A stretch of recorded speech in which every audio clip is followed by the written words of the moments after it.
Depois de 2 meses e 1 semana, finalmente concluí O Conde de Monte Cristo.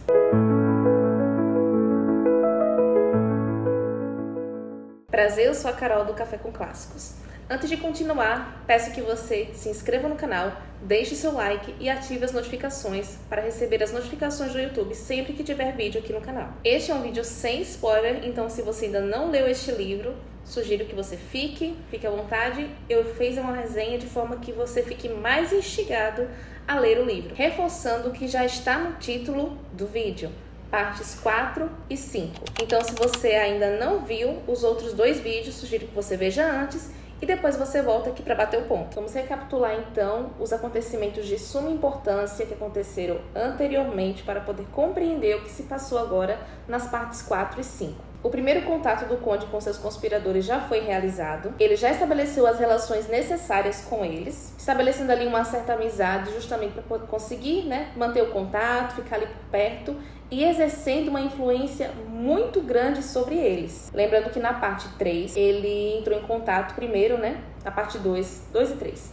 Ele entrou em contato com o Albert de Morcerf, que é o filho da Mercedes com o Fernand, e ele consegue esse contato com o Albert através do Franz, um amigo do Albert, e vendo agora essas partes 4 e 5, a gente consegue ver a importância do Franz para a história. Ele tem muito mais importância aqui do que eu julgava ter.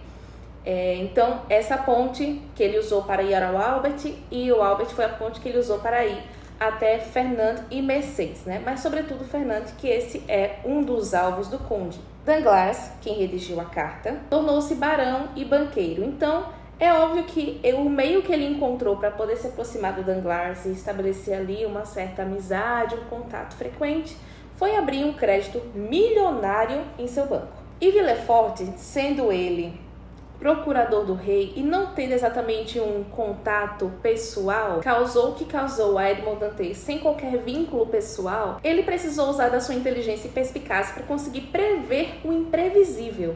Ele salvou a esposa do Villefort e o seu filho caçula de um acidente que ia ocorrer bem em frente à sua casa. Como ele previu isso? Leia o livro e descubra. Essa habilidade, inclusive, de quase um semideus, causa um efeito hipnotizante nas pessoas. Ele consegue exercer uma influência absurda sobre elas, restando a elas se sujeitarem, mesmo sem que percebam. Desculpe a obra, gente. Provavelmente vai sair o barulho da obra aqui do lado, tá? As pessoas se sujeitam a ele sem nem perceber, de tanta influência que ele exerce sobre eles. A manipulação é muito grande. Recapitulado isso, vamos falar de mais alguns personagens que também são de extrema importância para compreender o desfecho desse livro. Um deles é Maximilien Morrel, filho mais velho do patrão do Edmond Dantès, que vai acompanhá-lo até o último capítulo. Ele nutre pelo Morrel um amor de pai, como se ele fosse o pai do Maximilien. Também está a sua irmã Julie e seu esposo Emmanuel, Valentine, filha do Villefort e neta do Nortier, lá do primeiro capítulo, fruto do primeiro casamento do Villefort. Nortier de Villefort, avô de Valentine, pai do Villefort. Ele está em estado vegetativo e a única alegria do Nortier é a sua neta. Temos também o André Cavalcanti, ou Benedito, Emile Danglars, que é a esposa do Danglars, a Eugene Danglars, filha do casal Danglars, e a Haydée, que é a escrava do Conde de Monte Cristo. Sim, escrava, mas nem toda princesa tem o tratamento que ela tem. É a protegida do conde. Todos esses personagens, sem que saibam, em menor ou maior grau, são peças deste jogo de vingança arquitetado pelo conde. Lembrando que os únicos alvos são unicamente Fernand, Danglars e Villefort. Mas será impossível atingi-los sem que façam um pequeno estrago por onde passar, E é exatamente isso que vai acontecer. Terão efeitos colaterais. A vingança do conde já está acontecendo aqui, mas é mais ou menos por fases, tipo introdução, desenvolvimento, clímax e conclusão. É quase uma redação do Enem. A introdução se dá por debaixo dos panos, ou melhor, por debaixo do nariz do leitor e até mesmo dos personagens, que se você tiver um pouquinho de distração enquanto lê, muita coisa vai passar despercebida aqui, porque o conde decide ir além do que foi feito a ele. Ele revisita o passado de todos os 3 e assim além de conhecer agora o passado sombrio de cada um e essa aproximação, essa amizade que foi estreitada, ele vai conhecendo as fraquezas de cada um, vai conhecendo o calcanhar de Aquiles de cada um, para saber onde é que ele vai mirar a flecha. Outra coisa interessante falando em mirar a flecha é que ele está arquitetando de uma forma em que ele não precise sujar as próprias mãos, né? É bem interessante isso, por quê? Porque vai se dar aqui algumas mortes, mas não será exatamente o feito diretamente do conde, ou então o objetivo final do conde, fazer com que eles morram. Não, ele quer que eles paguem, vivos ou mortos. Então ele vai revisitando o passado de cada um dos sujeitos. Revisitando o passado de Villefort, ele conhece Benedito, ou Andrea Cavalcanti, como preferir. E esse Andrea Cavalcanti, Benedito, enfim, também tem uma relação com a senhora Danglars, né? Os três têm um passado. Porém, a senhora Danglars é indiferente, né? Para o conde, tanto faz. Mas é esposa do Danglars. Então, é uma peça no jogo que ele também vai utilizar para poder afetar o Danglars. Então, são dois coelhos com uma cajadada. E revisitando o passado do Fernand, ele conhece a A e D. Então, lembra aquele negócio que eu falei das histórias dentro da história? É exatamente o que vai se passar aqui mais uma vez. Nós vamos conhecer as histórias da A e D, vamos conhecer a história do Benedito. E qual é a relação que eles têm com o passado de cada um? Nada, absolutamente nada que faz o conde vem do acaso. Nada. Tudo é friamente calculado. Eu acho que além do Abade Faria, mentorou ele lá dentro da cadeia, eu acho que o Chapolin Colorado teve uma participação, porque ele calcula todos os seus movimentos. São todos friamente calculados. E como eu falei antes, ele não vai sujar as mãos. As pessoas de quem ele quer se vingar, além do que fizeram com ele, também tem um passado que eles querem enterrar na sua lembrança, ou melhor, nem querem lembrar, mas se for para ter consciência, né, lembrar da existência desse passado, que esteja enterrada na sua memória, que só ele e Deus tenham acesso. E entra a parte do desenvolvimento da vingança. A vingança já está acontecendo, tá tudo ocorrendo como planejado, ninguém desconfia de nada, exceto por um momento. Uma vez ele convidou, né, para um jantar, todos, certo?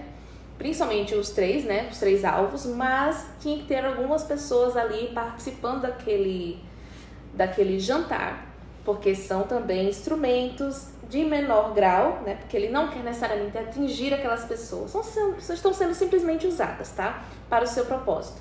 Tanto que Albert e Mercedes não participam, e nem a A e D, certo? Então tá lá Fernando, tá o Danglars, tá a esposa do Danglars, tá a senhora Villefort, está o Villefort, o André Cavalcanti, ou Benedito, e o seu pai. Esse jantar ocorreu na Casa Nova do Conde, no bairro X, Rua Y, número Z, que essa nova casa do Conde foi a antiga casa de um desses personagens, né? Um dos seus desafetos, que eu não vou dizer quem. Acho que vai ser interessante que você leia e descubra, tá? E ocorreu uma coisa com essa pessoa e mais uma outra pessoinha que não é exatamente o alvo do conde, mas que está nesse meio aqui. E esse passado só morreu com eles, ninguém mais sabe. Ocorreu algo naquela casa ali que eles enterraram, né? Literalmente e metaforicamente, que eles não querem que seja desenterrado, né? Nem da lembrança e nem da terra, né? Vamos colocar assim. Só que o conde revela algo que ele descobriu ao chegar nessa casa, né? Porque ele é recém-chegado na França, a casa é recém-comprada e, claro, ele não vai dar nome aos bois, mas ele vai falar dessa descoberta. E os dois, né, que estão fazendo parte daquele jantar ali, ao escutar aquilo, caem, né, no choque, tem um choque de realidade, e é nesse momento em que eles desconfiam do conde pela primeira vez. Então decidem investigar. E a investigação, claro, tem o rumo querido pelo conde. Eles só descobrem o que o conde concede que descubram. Nada de tão comprometedor que comprometa a sua vingança foi revelado, veio à tona, nada. Conforme a leitura vai avançando, você vai percebendo que além do trio Parada Dura, alvo do conde, tem umas florzinhas, né, que não é flor que se cheire. Um exemplo disso é a senhora de Villefort, a segunda esposa do procurador do rei, e o Benedito, certo? O passado do Benedito é muito sombrio e ambos serão um karma pesadíssimo para o Villefort. Ao mesmo tempo em que vamos vendo o desenrolar dessa vingança, nós vamos vendo também algumas histórias paralelas, como por exemplo, o amor de Maximilian Morrel e Valentine, a filha do Villefort. Vemos o retorno repentino de Calderos, ele também tem um passado com Benedito. Vemos o desfecho de um mistério envolvendo Noirtier lá do primeiro capítulo. Vamos observar Mercedes desconfiando do conde, nutrindo também uma amizade ali por ele. Não, vamos lá, né? Não vou dizer. Será que ela desconfia que ele é o Edmund? Será que ela desconfia que ele tá com más intenções ali com seu marido, com seu filho? Leia para descobrir. Conhecemos a história da Aide, lembra, história dentro da história. Descobrimos como ela se tornou escrava e como o conde a resgatou, mesmo permanecendo escrava. E é só no título e no documento, porque a menina é uma princesa. É a protegida do conde mesmo, tá? Escrava só no título e na cabeça dela também. Até porque muitas vezes o conde fala aqui que ela é livre para deixá-lo. Mas ela nutre um amor por ele também. Temos um quase duelo aqui com o conde e um dos personagens principais. E esse quase duelo ocorre quando chegamos no clímax da vingança, quando as coisas realmente estão sendo efetivadas, sem que o conde mexa uma palha para desgraçar eles. Todas as peças que ele moveu, né, ou seja, as pessoas que eles tiraram do passado, dos seus algozes, sem que elas tivessem conhecimento que são, né, instrumentos da vingança do conde, trouxe a ruína de cada um deles. Não foi preciso o conde fazer nada, tortura, interrogatório, puxar gatilho, nada. Tanto que o duelo foi um quase duelo. Marcaram o duelo, mas não teve nada. E nem foi com um dos seus desafetos. Apenas deixou que o passado terrível deles os atormentasse. Algumas pessoas, como eu disse anteriormente, realmente morrem aqui, mas ele não move um dedo. Não as mata. Como isso se dá se ele não fez nada diretamente a elas? Leia o livro. Tudo sai conforme planejado, sim? No, pero no mucho. Há um efeito colateral da vingança do conde. Que o conde, dentro de toda a sua áurea quase divina, não prevê. E quando ocorre, ele se desestabiliza. Quando ele percebe o que, ou melhor, quem a sua vingança de forma indireta atingiu, ele perguntou-se pela primeira vez, depois de anos se dedicando a essa missão, se o que ele fez não foi sacrílego. Ele que tanto tempo, tanto falou quanto se sentiu como um enviado de Deus para a sua missão de ser a providência, a mão da justiça. A justiça de Deus aqui na Terra. Mas não durou muito tempo. Mesmo lamentando muito o que ocorreu a um desses personagens, esse efeito colateral que ele não previra, ele num instante reacendeu aquela revolta, aquela sede de vingança depois de que, passado todo o ocorrido, né, a vingança alcançada, ele visitou, né, já como conde, o castelo que outrora ele estava preso, onde passou 14 anos. Então revisitou a cela dele, revisitou a cela do abade, tudo aquilo se acendeu de novo e ele conseguiu resgatar um dos escritos do abade que estava na cela, ouviu as histórias ali do carcereiro que se contava sobre ele, né? Que era um mito, uma lenda, alguém conseguir escapar daquele castelo. E depois de ouvir todas as histórias que tinha para ouvir do carcereiro, ele voltou a Marsella. E a história se encerra na ilha onde se dá o nome do conde, na ilha de Monte Cristo. E o final, gente, o final é... Como é que eu posso explicar? Não vou revelar, porque eu não vou dar spoilers. Ele sim consegue a sua vingança, está feito. Mas algumas perguntas eu vou te fazer para te instigar a leitura. Ele vai continuar tendo o propósito de viver depois de 14 anos preso? A única coisa que o mantinha vivo, com sede de viver, era a sua sede de vingança. Sendo ela realizada, ele vai continuar vivendo? Leia para descobrir. Ele volta com Mercedes? Leia para descobrir. Qual o desfecho dos pombinhos Maximilian e Valentine? Leia para descobrir. Quem foi o efeito colateral que fez o conde repensar? Leia para descobrir. Então, gente, é um monumento, um baita novelão. Recomendo, inclusive, para quem está iniciando na literatura.